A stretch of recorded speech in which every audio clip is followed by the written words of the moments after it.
Times news India അവതരിപ്പിക്കുന്ന ഇന്നത്തെ ദിവസം എന്ന പരിപാടിയിലേക്ക് ഏവർക്കും സ്വാഗതം. ഇന്ന് 2020 ഒക്ടോബർ 2 കൊല്ലവർഷം 1196 കന്നി 16.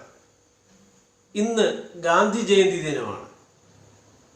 നമ്മുടെ രാഷ്ട്രപിതാവ് മഹാത്മാഗാന്ധിജി പോർബന്തറിൽ ജനിച്ചത് 1869 ഒക്ടോബർ മാസം 2 ഗാന്ധിജിയുടെ ജന്മദിനം അന്താരാഷ്ട്ര അഹിംസാ ദിനമായി ആചരിക്കുന്നു.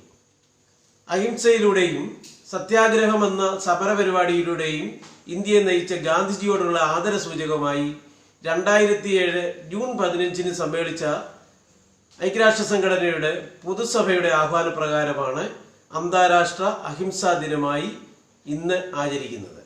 ഗാന്ധി ജയന്തി ദിനമായ ഒക്ടോബർ 2 മുതൽ ഒരാഴ്ചക്കാലം ഒക്ടോബർ 2 മുതൽ 8 വരെ ലോക വന്യജീവി വാരാഘോഷം നടക്കുകയാണ്.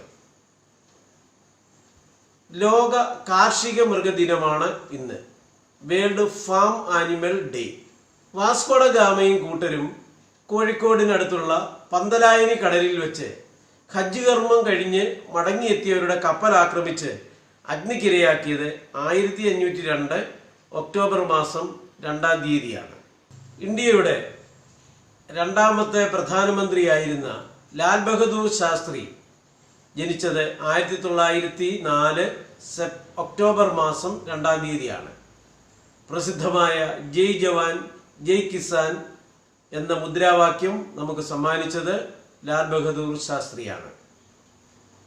രാജാക്കന്മാർക്കിടയിലെ ചിത്രകാരനും ചിത്രകാരന്മാർക്കിടയിലെ രാജാവുമായിരുന്ന രാജാ രവിവർമ്മ കിളിമാനൂർ കൊട്ടാരത്തിൽ ജനിച്ചത് 1906 ഒക്ടോബർ 2 കെ കേളപ്പൻ ഗുരുവായൂർ ക്ഷേത്രത്തിൽ നടത്തിയിരുന്ന നിരാഹാര സത്യാഗ്രഹം മഹാത്മാഗാന്ധിജിയുടെ നിർദ്ദേശപ്രകാരം നിർത്തിവെച്ചത് 1932 ഒക്ടോബർ മാസം 2 കോട്ടയം ആസ്ഥാനമായി മഹാത്മാഗാന്ധി സർവകലാശാല നിലവിൽ വന്നത് 1983 ഒക്ടോബർ 2 കന്യാകുമാരി ജമ്മു താവി ഹിമസാഗർ എക്സ്പ്രസിന്റെ തുടക്കം 1984 ഒക്ടോബർ 2 പൂർവ്വ ജർമ്മനിയും പശ്ചിമ ജർമ്മനിയും സംയോജിപ്പിച്ച് ഫെഡറൽ റിപ്പബ്ലിക് ഓഫ് ജർമ്മനി എന്ന ഒറ്റ രാജ്യമായത് 1990 ഒക്ടോബർ മാസം 2 ഇതോടുകൂടി ഒക്ടോബർ മാസം 2 ചരിത്രവിശേഷങ്ങളും ദിനാചരണവും സമാപിക്കുന്നു. വീണ്ടും നമുക്ക് ഇന്നത്തെ ദിവസം എന്ന പരിപാടിയിലൂടെ നാളെ കണ്ടുമുട്ടാം. അതുവരെയും ഏവർക്കും നന്ദി, നമസ്കാരം.